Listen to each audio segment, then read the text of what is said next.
जय श्रीमन्नारायण। सदा जय। आज पनि म हजुरहरु सामु एउटा श्लोक लिएर आएको छु। यो श्लोक चाहिँ के बताउँछ भन्देखि भगवानको रूप कस्तो छ।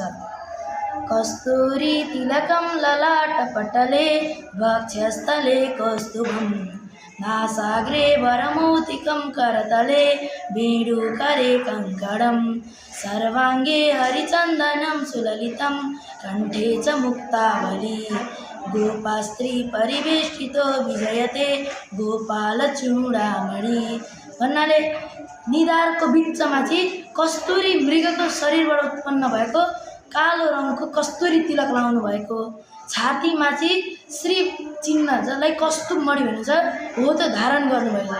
भगवानको नाक चाहिँ कस्तो छ भन्दाखेरि समुद्रबाट निस्केको मोती जस्तै भगवानको नाकको टुप्पो टल्किरहन्छ अरे।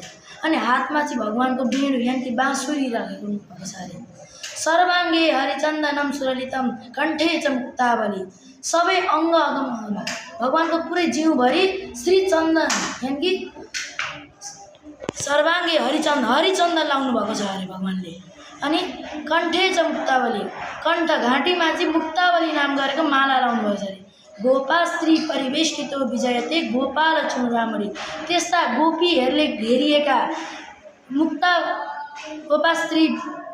गोपास्त्री परिवेष्टितो विजयते गोपालचूडामणि गोपिनीहरूले घेरेका चूडामणि नाम गरेको कुण्डल लाउनु भएका भगवान गोपालको सधैँ विजय होस्। हस्त धन्यवाद। हाम्रो यस आइडीलाई लाइक गर्नुहोस्, सेयर गर्नुहोस्, फलो गर्नुहोस्। धन्यवाद।